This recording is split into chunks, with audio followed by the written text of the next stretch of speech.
અમેરિકાની ઇમિગ્રેશન કોર્ટ્સની બહાર આજકાલ લોકોની લાંબી લાઈનો લાગી રહી છે. રોજે રોજ ખૂબ જ મોટી સંખ્યામાં ફાઇનલ રિમૂવલ ઓર્ડર્સ ઇસ્યુ થઈ રહ્યા છે અને માસ્ટર હિયરિંગમાં હાજર થતા લોકોને પોતાનો કેસ સબમિટ કરવા માટે 15-20 દિવસનો સમય આપવાની સાથે સાથે એવી વોર્નિંગ પણ ઇસ્યુ કરાઈ રહી છે કે હવે પછીની હિયરિંગ તેમના કેસની આખરી હિયરિંગ હશે. મતલબ કે જે લોકોને હાલમાં ઇમિગ્રેશન કોર્ટ્સમાં બોલાવાઈ રહ્યા છે તેવા મોટાભાગના લોકો માટે 2026નું વર્ષ અમેરિકામાં કાઢવું ખૂબ જ મુશ્કેલ બની રહેવાનું છે. ટ્રમ્પ સરકારે છેલ્લા કેટલાક દિવસોથી ચૂપચાપ જે સિસ્ટમ અમલમાં મૂકી છે તેનાથી ઇમિગ્રેશન કોર્ટ્સમાં અંધાધૂંધી ભર્યો માહોલ સર્જાયો છે. જજીસ કામના લોડથી પરેશાન થઈ ગયા છે અને વકીલો માટે પણ કોર્ટમાં એન્ટર થવું મુશ્કેલ બની ગયું છે. જોકે આ બધામાં સૌથી વધારે મરો અનડોક્યુમેન્ટેડ ઇમિગ્રન્ટ્સનો થઈ રહ્યો છે, કારણ કે ઇમિગ્રેશન કોર્ટ્સમાં ચાલી રહેલા આ સર્કસમાં તેમને ક્યાં જવું અને શું કરવું તે જ નથી સમજાઈ રહ્યું. ટ્રમ્પ સરકારે અસાયલમનો કેસ કરનારા અનેક ઇમિગ્રન્ટ્સની માસ્ટર હિયરિંગની તારીખોમાં ફેરફાર કર્યો હોવાના સમાચાર તાજેતરમાં જ આવ્યા હતા, પણ તેના કારણે ઇમિગ્રેશન કોર્ટ્સમાં શું હાલત સર્જાઈ છે તેનો એક વિસ્તૃત અહેવાલ ન્યૂયોર્ક ટાઈમ્સ દ્વારા પબ્લિશ કરવામાં આવ્યો છે. અમેરિકાની ઘણી ઇમિગ્રેશન કોર્ટ્સમાં હવે એક જજ રોજના 100 જેટલા કેસની હિયરિંગ કરી રહ્યા છે. કેસ લોડ લગભગ ડબલ થઈ જતા યોગ્ય સુનાવણી વિના જજમેન્ટ આપી દેવાય તેવો પણ ડર ઊભો થયો છે. ન્યૂયોર્ક ટાઈમ્સના આર્ટિકલમાં પણ એવો દાવો કરવામાં આવ્યો છે કે ડિપોર્ટેશનને ઝડપી બનાવવાની સાથે તેનો આંકડો વધારવા માટે ટ્રમ્પ એડમિનિસ્ટ્રેશને હવે કોર્ટની કાર્યવાહી પણ ફાસ્ટ ટ્રેક કરી દીધી છે. અખબારે હાલની સ્થિતિ જાણવા માટે ઇમિગ્રેશન લોયર્સ અને કોર્ટ ઓફિસર્સ સાથે પણ વાત કરી હતી, જેમાં એવું જાણવા મળ્યું હતું કે કોઈ ફોર્મલ જાહેરાત વિના જ આ કાર્યવાહી શરૂ કરવામાં આવી છે, જેના કારણે કોર્ટ્સમાં અંધાધૂંધી ભર્યો માહોલ સર્જાયો છે. ઘણા જજીસ પાસે જે કેસ લોડ હતો તે ડબલ અથવા ટ્રિપલ થઈ ચૂક્યો છે. સ્વાભાવિક છે કે મોટી સંખ્યામાં કેસ મેનેજ કરવાના હોવાથી જજીસ માટે દરેક કેસ પર ધ્યાન આપવું પણ હવે લગભગ અશક્ય થઈ રહ્યું છે.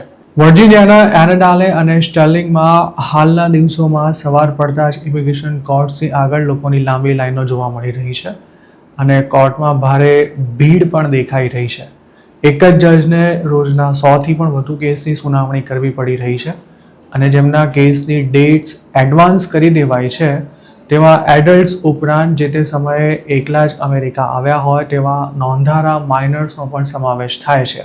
ડાઉનટાઉન શિકાગોમાં આવેલી ઇમિગ્રેશન કોર્ટમાં પણ હાલ કંઈક આવી જ સ્થિતિ જોવા મળી રહી છે. ઘણા કેસમાં એક સાથે અનેક લોકોને કોર્ટમાં બોલાવી લેવાય છે, જ્યારે અમુક વાર 2 ડઝન જેટલા લોકોને એક જ સમયે હાજર થવા માટે નોટિસ ઇસ્યુ કરી દેવાય છે. ન્યૂ ઓર્લિયન્સમાં તો ગત સોમવારે અને મંગળવારે એક જ દિવસમાં 200 જેટલા કેસની સિંગલ કોર્ટરૂમમાં હિયરિંગ થઈ હતી.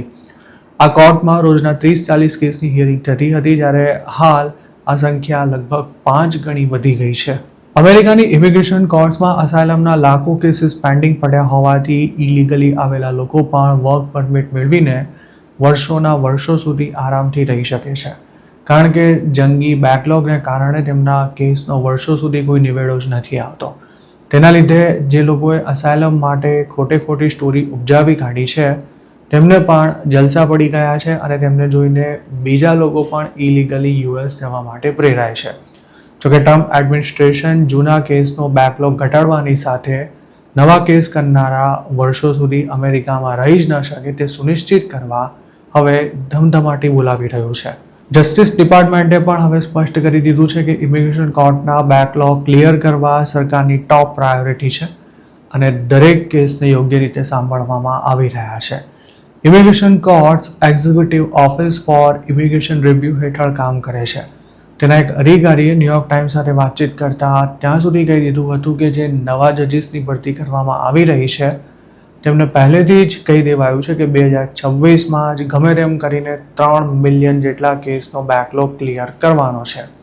જોકે ઇમિગ્રેશન લોયર્સનું કહેવું છે કે કોર્ટમાં જે ધમધમાટ શરૂ કરાયો છે તેનાથી આડેધડ હિયરિંગ કરાઈ રહી છે અને લોકોને વકીલ શોધવા માટે પણ પૂરતો સમય નથી મળી રહ્યો. આ ઉપરાંત જેમની માસ્ટર હિયરિંગ 2027 સુધીમાં થવાની હતી તેવા અનેક લોકોને એડ્રેસ વેરિફિકેશન જેવી સામાન્ય બાબતો માટે પણ કોર્ટમાં બોલાવવામાં આવી રહ્યા છે, કેટલાક લોકોને એકાદ મહિના પહેલાં જ માસ્ટર હિયરિંગની ડેટ બદલાઈ હોવાની નોટિસ મળી છે, જ્યારે અમુક લોકોને એકાદ બે અઠવાડિયા પહેલાં જ તેની જાણ કરવામાં આવી છે. છેલ્લી ઘડીએ કોર્ટમાં હાજર રહેવાની નોટિસ મોકલાઈ રહી હોવાથી ગેરહાજર રહેનારા લોકોનું પ્રમાણ પણ ઘણું જ વધી ગયું છે. ગત સોમવારે જ એક ઇમિગ્રેશન કોર્ટમાં ગેરહાજર રહેનારા 89 લોકોને એબસેન્ટ જાહેર કરી તેમની સામે રિમૂવલ ઓર્ડર ઇસ્યુ કરવાની કાર્યવાહી શરૂ કરાઈ હતી.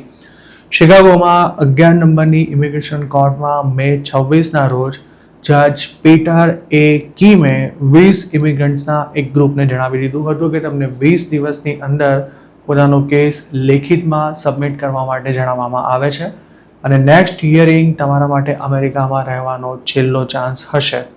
આ સ્થિતિમાં જે લોકોની વર્ક પરમિટ એક્સપાયર થવાની તૈયારીમાં છે તેમની હાલત સૌથી વધારે ખરાબ થવાની છે.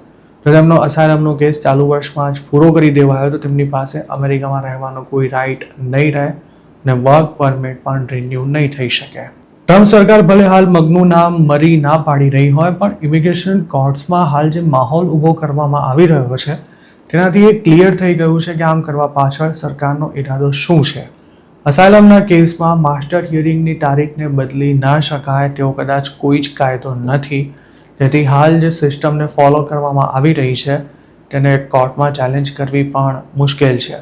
હવે જો જજીસ એક સાથે રોજના 100-125 જેટલા ઇમિગ્રન્ટ્સના કેસની હિયરિંગ કરતા હોય તો સ્વાભાવિક છે કે તેમને અસાયલમ માંગનારાની સ્ટોરી સાંભળવા કરતાં તેમને જલ્દીથી જલ્દી ડિપોર્ટ કઈ રીતે કરી શકાય તેનું કારણ શોધવામાં વધારે રસ રહેશે.